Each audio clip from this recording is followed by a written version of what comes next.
बालकों, किससे डर के भाग रहे थे? अच्छा हुआ हनुमान काका आप आ गए, हम तो बहुत डर गए थे। जब तक भय से भागोगे, भय तुम्हें भगाता रहेगा। पर हनुमान काका, वो बाघ बहुत भयंकर है। वो वानर भक्षी हो गया है, हमारे खेलने के स्थान पे आ जाता है और हमें खाने का प्रयास करता है। कुमार अंगद, किष्किंधा के भविष्य हो तुम। मित्रों की रक्षा करने के स्थान पर यदि स्वयं डरकर भागोगे, तो फिर क्या संदेश दोगे इस संसार को? पर हम उसका सामना कैसे करते? वो इतना विशाल और हम नन्हे वानर। पुत्र अंगद, मधुमक्खी भी तो नन्ही होती है, पर कोई भी उससे बैर नहीं लेता, क्योंकि वास्तविक सत्य शारीरिक नहीं, मस्तिष्क में होती है। और फिर तुम्हारे पास एक और शक्ति भी है, संगठन की।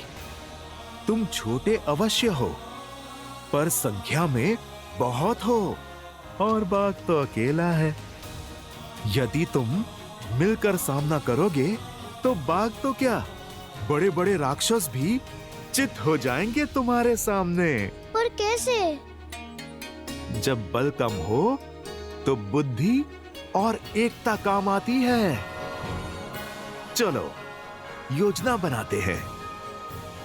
श्री हनुमान जी की जय, श्री हनुमान जी की जय, श्री हनुमान जी की जय। एक एक वानर एक एक वृक्ष पे होगा, अच्छे से दृष्टि रखेगा कि बाघ किस मार्ग से जा रहा है। जिस वानर के पास से वो निकले, वो वानर अपनी चित्कार से संकेत करेगा। सचेत करने के लिए केवल सचेत नहीं करना है, बाघ के पीछे चलकर बिना किसी ध्वनि के उसका पीछा करना है। पर चित्कार रुकनी नहीं चाहिए। पहले एक देगा, फिर दूसरा, और फिर तीसरा, और फिर सब अपनी चित्कार एक दूसरे की चित्कार में मिलाएंगे। फिर जब बाघ एक रिक्त स्थान पर आ जाए, सब एक साथ चित्कार दें और फिर कूदकर उसके सामने आ जाएं। वो दहाड़ेगा।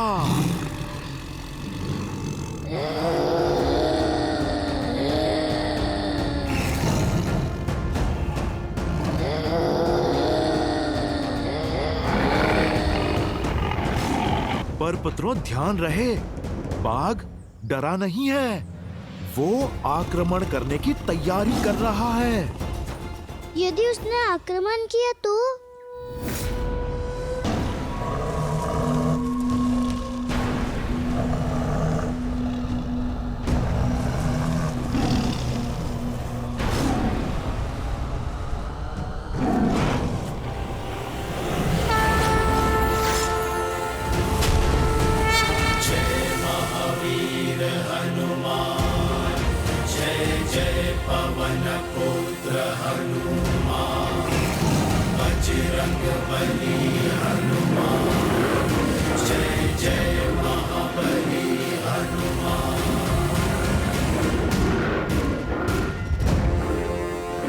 कहा था ना, तब मैं आऊंगा।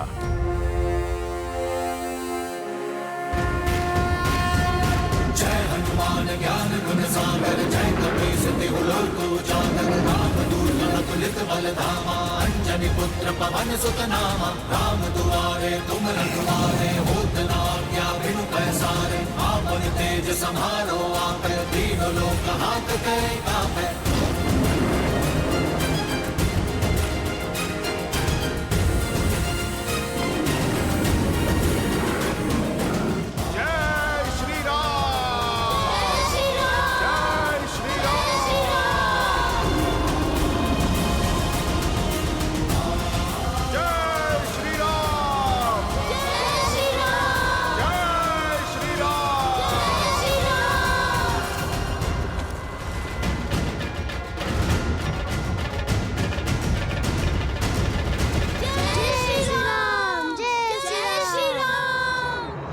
अब समझे, सच्चा बल भुजाओं में नहीं, स्वयं पर किए गए विश्वास में है।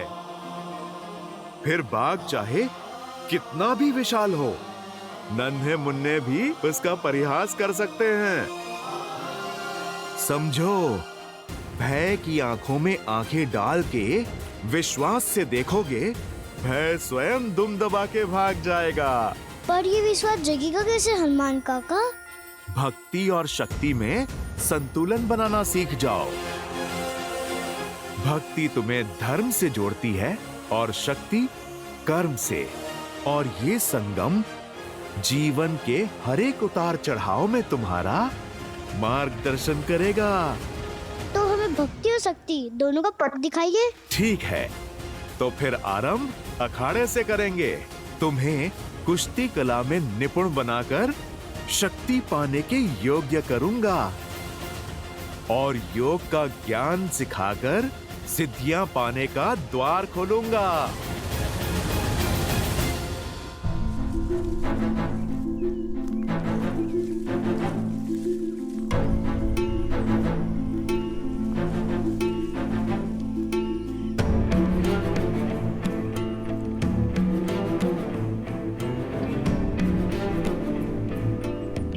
मानचित्र के अनुसार मार्ग तो यही है, परंतु यहाँ तो नदी है।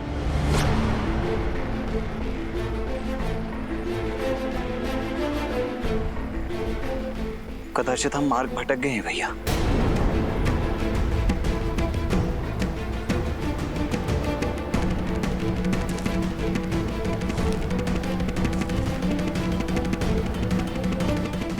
नहीं लक्ष्मण, अब तक का मार्ग ऋषि भारद्वाज द्वारा दिए गए मानचित्र के अनुसार ही चुना है, अर्थात दंडकारण्य का मार्ग सामने ही होना चाहिए। परंतु यहाँ तो नदी है ना भैया, फिर कदाचित ऋषि भारद्वाज से मानचित्र बनाने में कोई त्रुटि हुई हो। नहीं लक्ष्मण, ऋषि भारद्वाज बहुत ज्ञानी और अनुभवी है।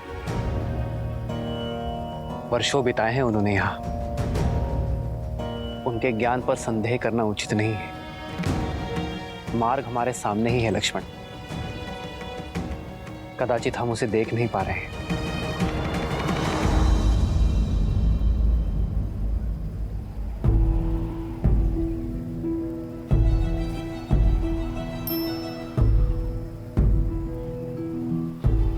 कदाचित इस वन में जैसा दिख रहा है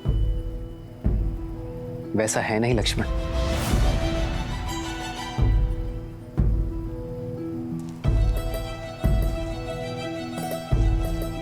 संभलकर भैया, नदी गहरी प्रतीत हो रही है।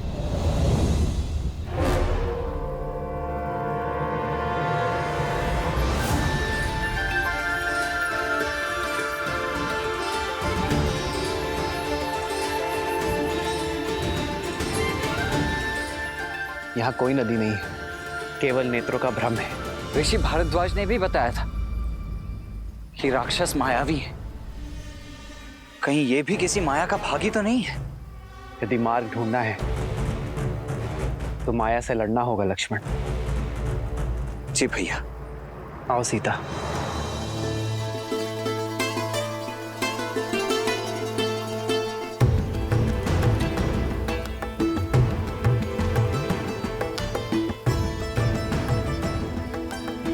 आओ लक्ष्मण।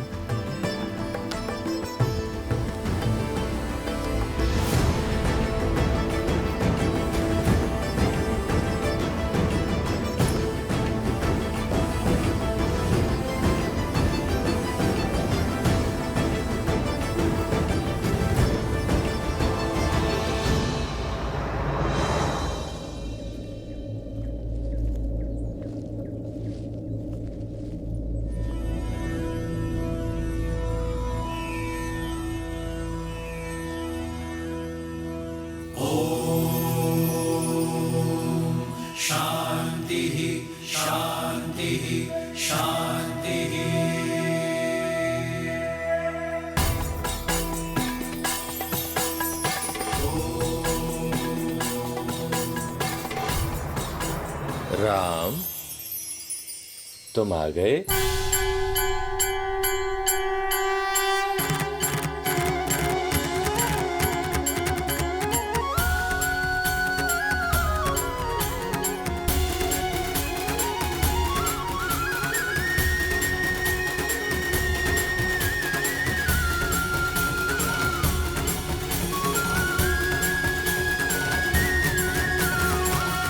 आप हमें जानते हैं ऋषिवर?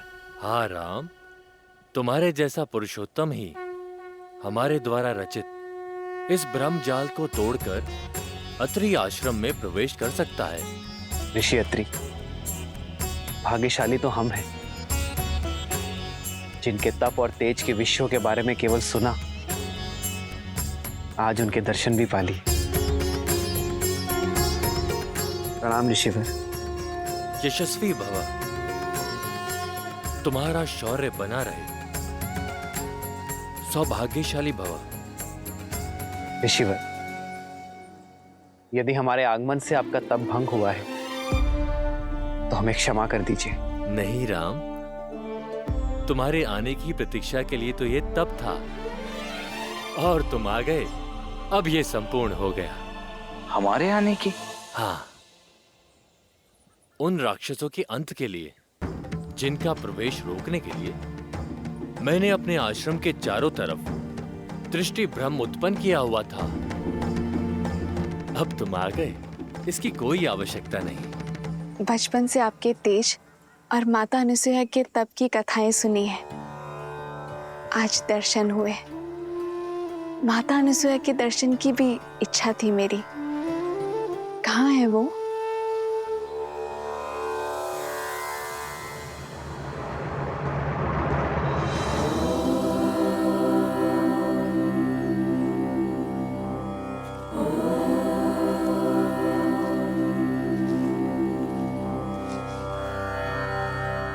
प्रणाम अनुसुईया माता।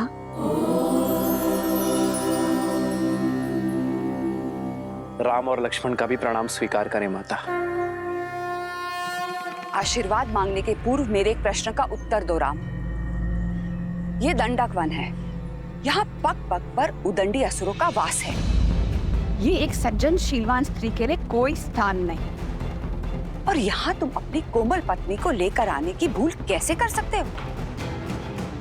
ये सुरक्षित नहीं है राम।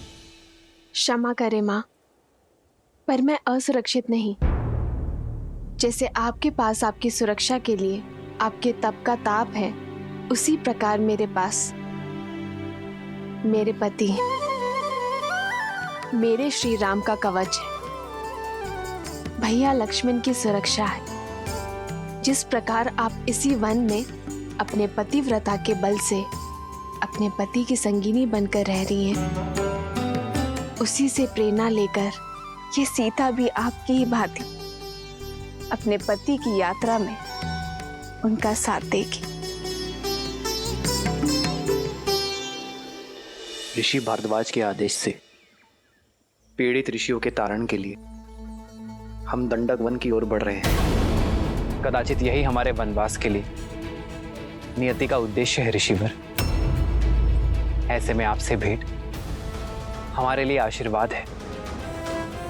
हम आशा करते हैं कि आगे की परिस्थितियों, समस्याओं और उनके निवारण के लिए आप हमारे मार्गदर्शक बनेंगे। दंडकारण्य? क्या हुआ ऋषिवर, आप इतने चिंतित क्यों हो गए? दंडकारण्य कोई सामान्य वन नहीं है, सहस्त्र मायावी राक्षसों का गढ़ है राम।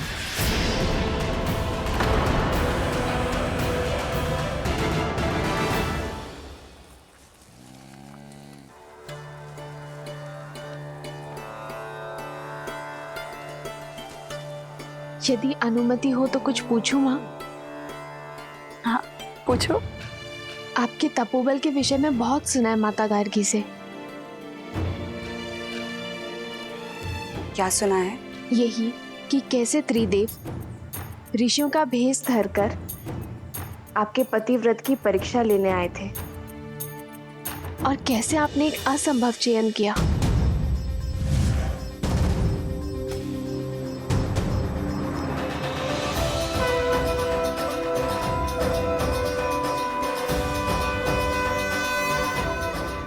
ब्राह्मणों की सेवा तो हर गृहस्थ का धर्म होता है। मैंने प्रयास किया है कि आपका हर संभव स्वागत कर सकूं। भोजन ग्रहण कीजिए देव। अवश्य देवी, परंतु बिना स्नान किए ये भोजन ग्रहण करना हमारे लिए वर्जित है। मैं अभी आप लोगों के स्नान का प्रबंध आश्रम के जलाशय में करवा देती हूँ। रुकिए देवी, धर्म कहता है कि अतिथि की इच्छा को उसके अनुसार ही पूर्ण करना चाहिए। हमारा कहने का आशय यह है कि यदि आप स्वयं अपने हाथों से हमें स्नान कराएंगे तभी ये भोजन ग्रहण करना उचित होगा।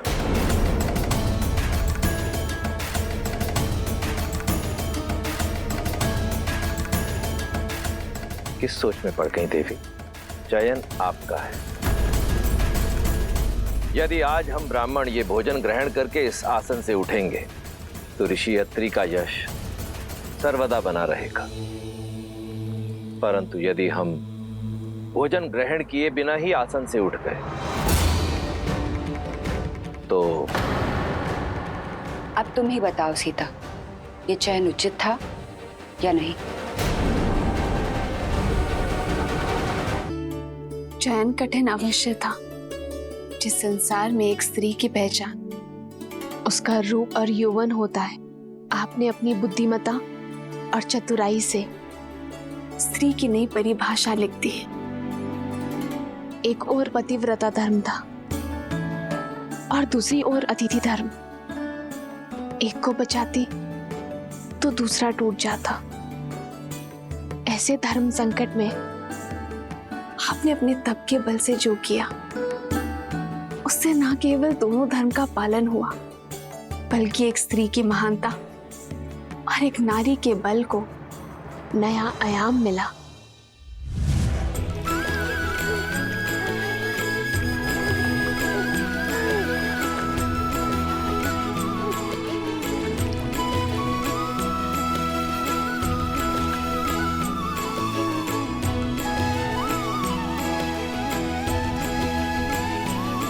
अब आपका स्नान संपन्न हुआ।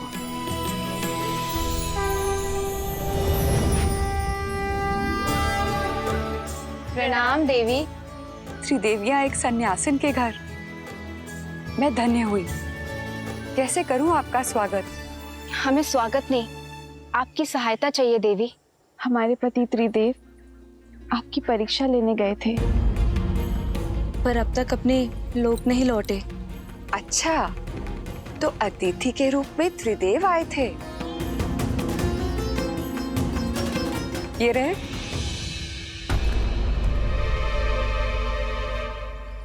अपना अपना चुन लो।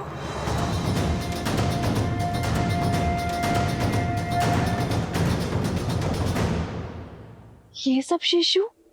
हाँ, इन सब का आग्रह था कि मैं भोजन के पूर्व इन्हें अपने हाथों से स्नान कराऊं। मेरे पास और कोई विकल्प नहीं था, तो मैंने इन्हें शिशु में बदल के अपना धर्म पूर्ण किया। महान है आप और आपका पतिव्रता धर्म। कृपया हमारे पतियों को त्रिदेव बनाकर हमें पुनः लौटा दीजिए।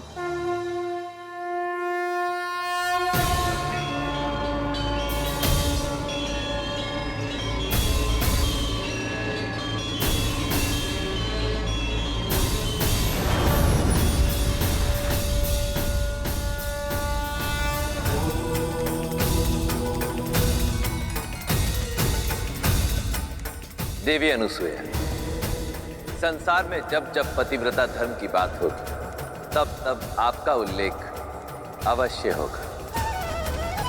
धन्य है आपका तप, आपका बल और आपका धर्म। और धन्य है हम माता कि हम जो जन्मे नहीं उन्हें आपके रूप में माता का प्रेम और स्नेह मिला। ना महत्वपूर्ण नहीं है, महत्व तो सीख का है जिसे ग्रहण करना आवश्यक है। बताओ तुमने क्या सीखा सीता? जो सीखा उसी का बल लेकर तो इस मायावी वन में आ सकी हूं मैं माता। मैंने सीखा यदि आपके हृदय में आपके जीवन साथी के लिए अटल प्रेम और अटल समर्पण हो, जब अपने प्रेम और समर्पण पर पूर्ण विश्वास हो, तो कोई माया ही क्या, संसार रचने वाले, चलाने वाले और नष्ट करने वाले त्रिदेव भी उस विश्वास को खंडित नहीं कर सकते माता। सारे संसार को उसके सामने नतमस्तक होना ही पड़ता है। तुम अद्भुत हो सीता। तुम्हारे आचरण और तुम्हारे विचारों ने मुझे जीत लिया है। तुमने अपने लिए मेरे मन में एक विशेष स्थान बनाया है सीता। मैं तुम्हें कुछ देना चाहूंगी। दंडकारण्य रण क्षेत्र होगा राम, जहां शत्रु सामने से नहीं दिखाई देगा और प्रहार किसी भी दिशा से हो सकता है। जहां रावण के सौतेले भाई खरदूषण के अतिरिक्त अकंपन, तृष्णा, विराद और कवंद जैसे मायावी राक्षस होंगे। अब तुम ही बताओ, उस स्थान पर एक स्त्री का रहना उचित है?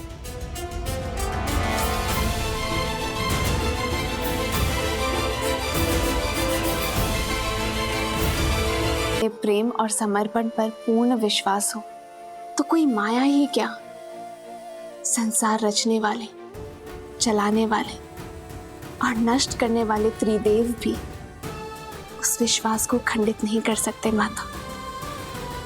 सारे संसार को उसके सामने नतमस्तक होना ही पड़ता है। तुम अद्भुत हो सीता। तुम्हारे आचरण और तुम्हारे विचारों ने मुझे जीत लिया है। तुमने अपने लिए मेरे मन में एक विशेष स्थान बनाया है सीता। मैं तुम्हें कुछ देना चाहूंगी।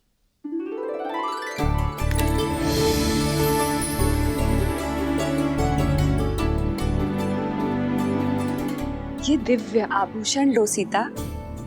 ये मैंने स्वयं देवताओं से प्राप्त किए हैं। नहीं माता, मैं कैसे? माता बोलकर माँ की दी हुई भेंट अस्वीकार कैसे कर सकती हो?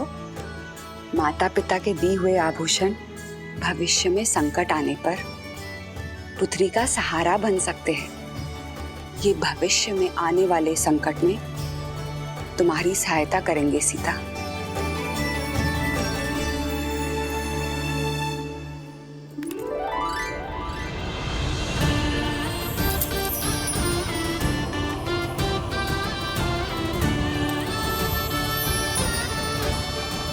साक्षात देवी लक्ष्मी का अवतार लग रही हो।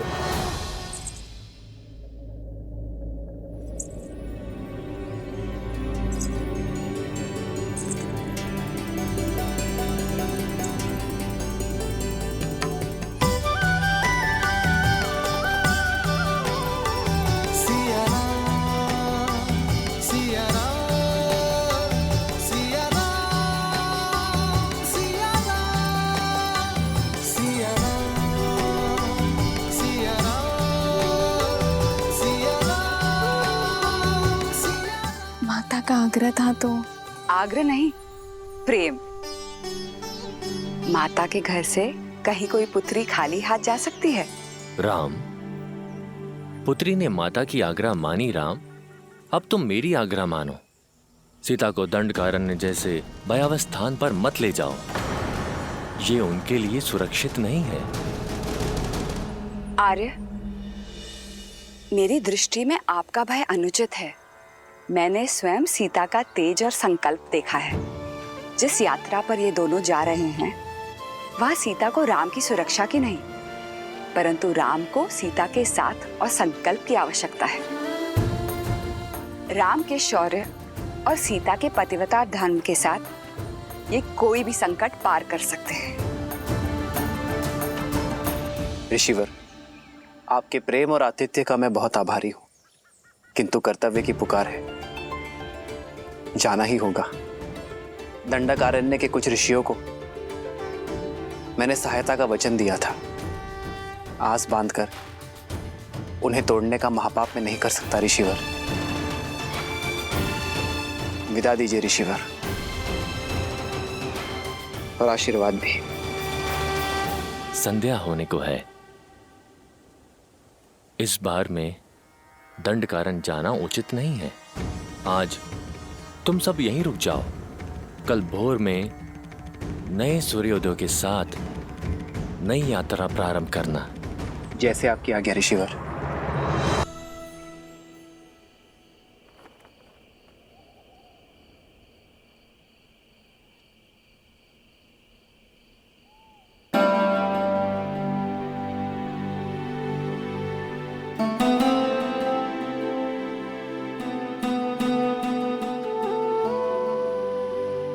आज मेरी सीता कहीं खो गई थी।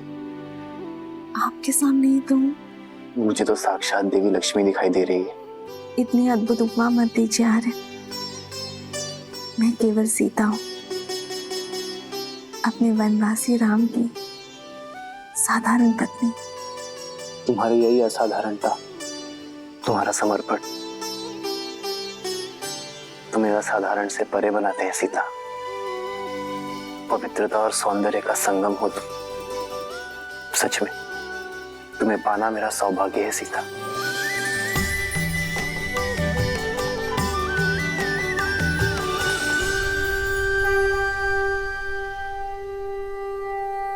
विजयी भव। आयुष्मान भव। राम, एक माता की ये सीख स्मरण रखना, लक्ष्य जितना बड़ा हो मार्ग उतना ही कठिन होता है। अपरिचित संकटों से घिरा है वो स्थान। तुम तीनों की सतर्कता और साथ यही कवच है। एक पल के लिए भी कोई असावधानी मत करना।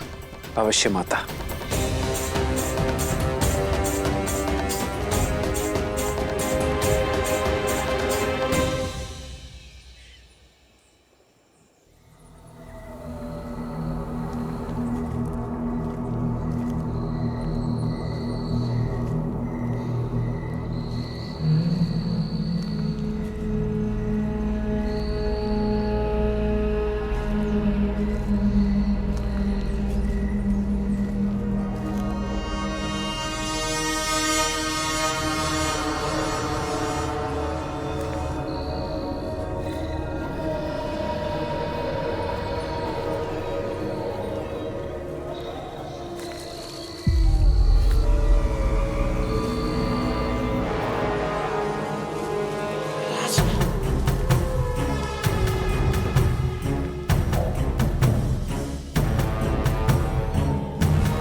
सीते, भैया, ये कैसा मायावी बवंडर है?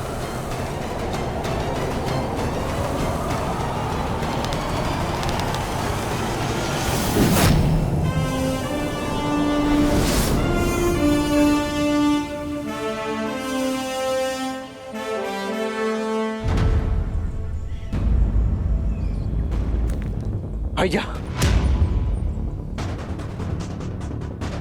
वो देखिए।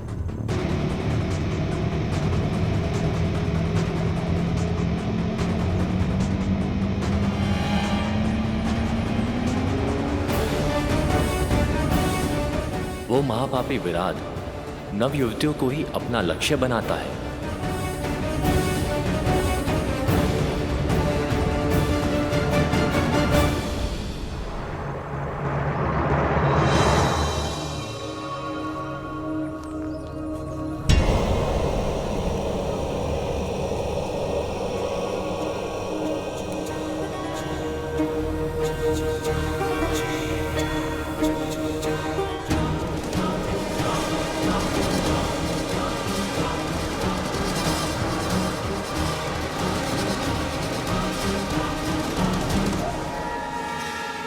खर की सेना के अंग विराट के आतंक से संपूर्ण दंडकारण्य दूषित है।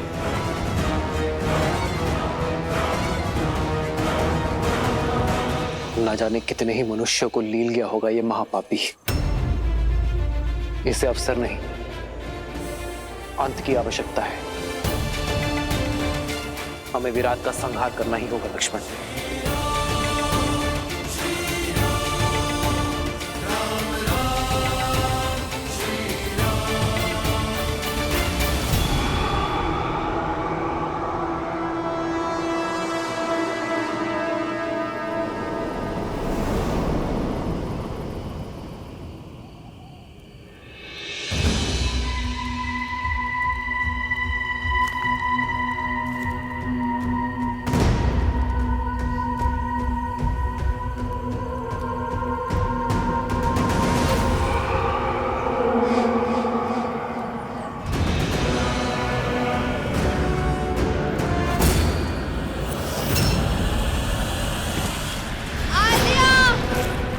सीते!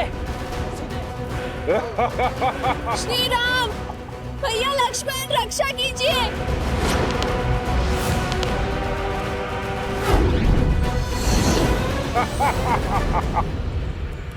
भैया, ये विराज! सीते!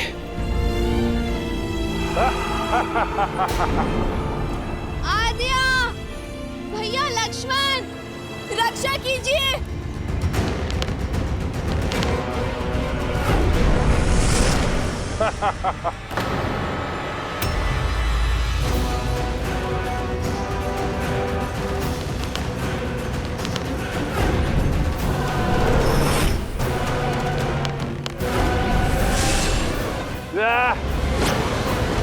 सीते!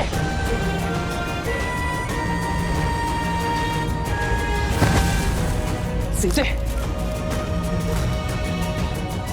उठो सीते!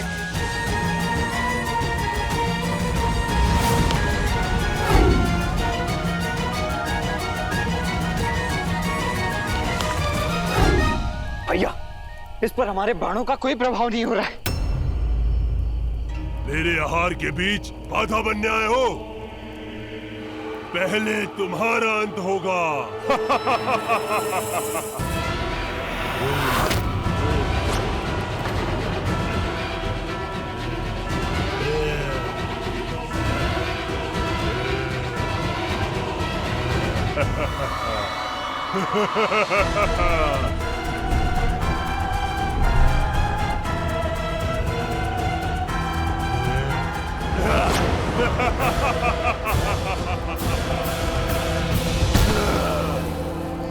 बड़ा दुखदाई और कष्ट भरा अंत होगा तुम्हारा।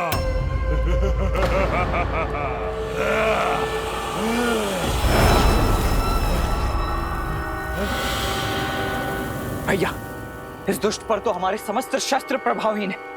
अब हम करें तो करें क्या? एक वीर का सबसे बड़ा शस्त्र स्वयं उसका बल होता है लक्ष्मण। लक्ष्मण, मल्ल युद्ध का प्रशिक्षण स्मरण है ना?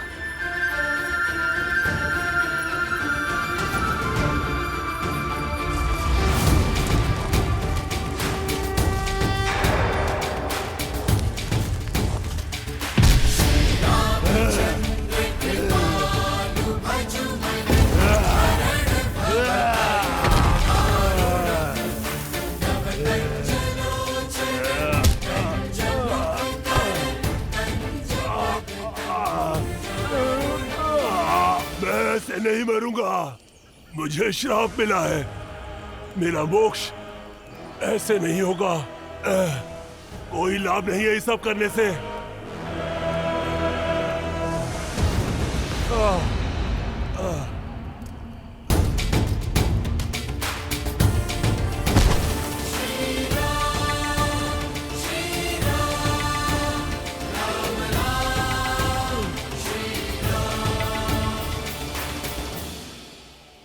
मुझे जीवित की धरती में गाड़ दीजिए राघव, तभी मैं इस नरकीय जीवन और अपने इस शाप से मुक्त हो पाऊंगा। कैसा शाप मिला है तुम्हें विराट? अपना परिचय दो। मैं टुमरू हूँ, एक गंधर्व जो श्राप के चलते इस राक्षस रूप में आ गया। काम के मध में चूर होके मैंने कुबेर की पुत्र वधू रंभा पर कुदृष्टि डाली थी।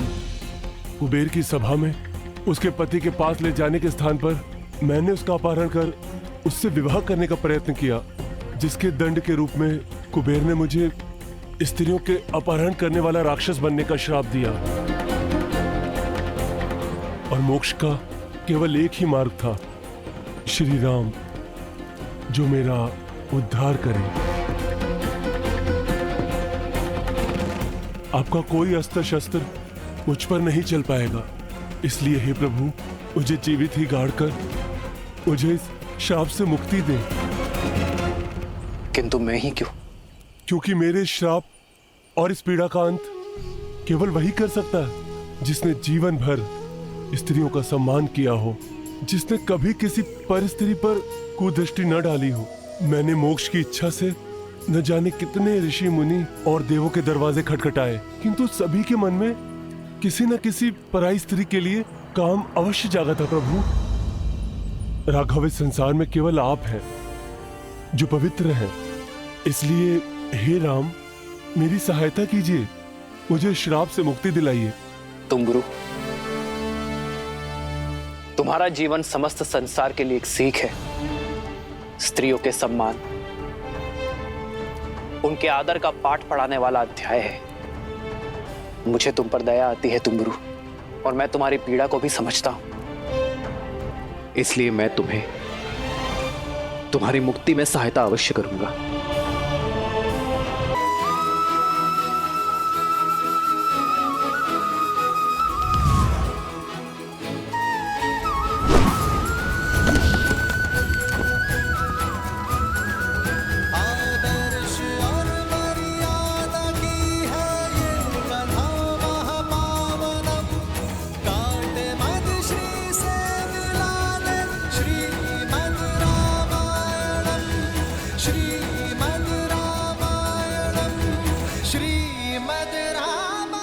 अब धन्य है मर्यादा पुरुषोत्तम राम, आपने मुझे मुक्त कर दिया। मैं एक गंधर्व हूं, संगीत ही मेरा जीवन है और मेरा धर्म भी। अब मेरा संगीत सदा आपके ही गुणगान गाएगा। अब आप दक्षिण दिशा में पंचवटी की ओर प्रस्थान कीजिए, अगस्त ऋषि के आश्रम की ओर। दंडक में राक्षसों का आतंक है और राक्षसों का राजा है महाबली लंकेश रावण। रावण के अधर्म और उसके अत्याचारों की कोई सीमा नहीं है। इस दंडकारण्य में न जाने कितने मानव भक्षक छोड़ रखे हैं उसने। और इस राक्षसी सेना का प्रमुख है खर, जो रावण की छाया बनकर अपने भाई दूषण के साथ मिलकर अपने इस आतंक से धर्म और मर्यादा का गला घोट रहा है। अधर्म और पाप के इस जाल से बचने के लिए, धर्म और पुण्य की स्थापना के लिए प्रभु आपको ऋषि सरभंगा के मार्गदर्शन की आवश्यकता है। वही आपको ऋषि अगस्त तक पहुंचाएंगे। केवल ऋषि अगस्त्य ही हैं जो राक्षस राज और उनके अंत के ज्ञाता है। शीघ्र जाइए राम, ऋषि सरभंगा के जीवन की डोर को आपके दर्शनों की आस ने ही थाम रखा है। फिर तो हमें इसी क्षण निकलना होगा।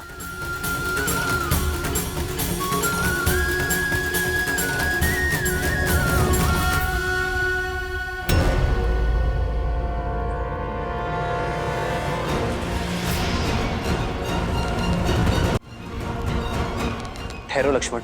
भैया, ये अवश्य ही राक्षसों का कोई गुप्तचर है। इससे पूर्व कि ये अपने साथियों को हमारी सूचना दे, मुझे इसका अंत कर देने दीजिए। लक्ष्मण, भागते हुए पर वार करना धर्म के विरुद्ध है लक्ष्मण। और फिर ये कैसे मान ली जाए कि वो गुप्तचर ही है? रघुकुल की मर्यादा और सम्मान उनके वंशजों के शौर्य में है लक्ष्मण, कुटिलता में नहीं। फिर तो हमें इसका पीछा करना चाहिए भैया। अब यही हमें खर तक ले जा सकता है। लक्ष्मण, हमारा उद्देश्य केवल खर का अंत नहीं, संपूर्ण राक्षस राज का अंत है।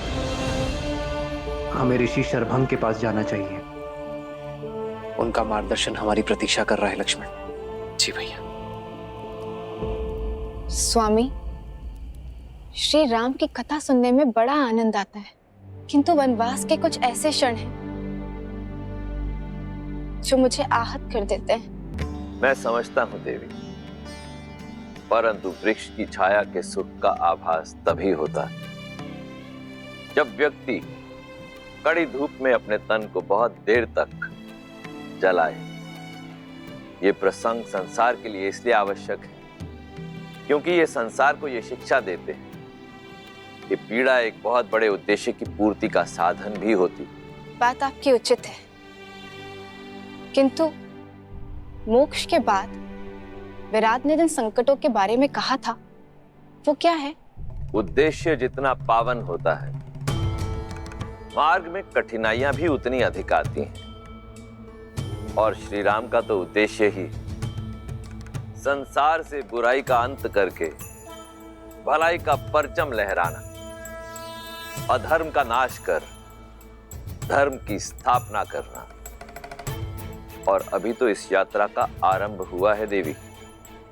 यूं समझ लीजिए देवी कि श्री राम दंडकारण्य के भीतर नहीं, संकट और समस्याओं के एक माया जाल के भीतर जा रहे हैं। विराट तो केवल एक श्राप के कारण दानव बना, परंतु ऐसे कई दुष्ट